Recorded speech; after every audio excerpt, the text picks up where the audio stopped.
how do you stop a foreclosure? Okay. Let me put a caveat with this. I am not a Texas lawyer. I'm a federal lawyer, also licensed in Oklahoma, so I'm licensed in all the federal courts.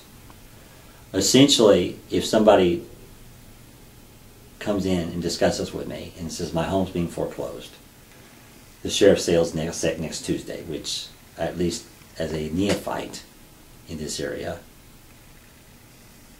as far as sheriff's sales, because I've never been to one, they're always held the first Tuesday of a month.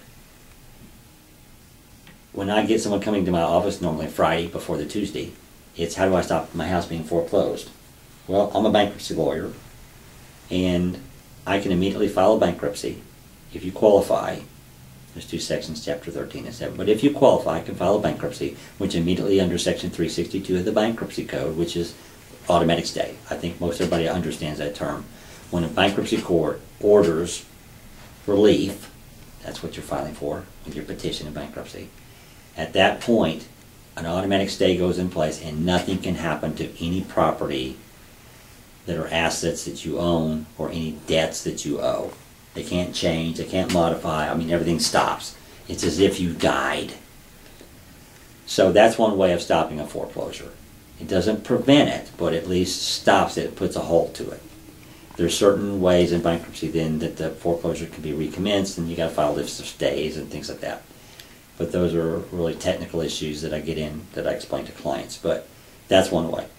The second way to stop a foreclosure is essentially file a affirmative lawsuit in either federal or state court against the foreclosing entity, the bank, whoever filed it. You've got to file something affirmatively. That necessarily will not stop the foreclosure unless there is certain exigent circumstances, and I'm using fairly technical terms here in a very loose way. But you've got to have some immediate harm that's going to occur, and then you can seek a temporary restraining order, which that would actually stop the sale from going forward. Now there's other types of things you can do, but those are the two primary ways to stop a foreclosure. The third way would be if you get a modification, which never happens, but you can get a modification from the bank and they call up the attorneys and say, hey, pull the foreclosure. Normally the two ways you stop it are either by bankruptcy or by affirmative litigation, and then you've got to seek a temporary restraining order or a temporary or permanent injunction. So that's about the only two ways I know of.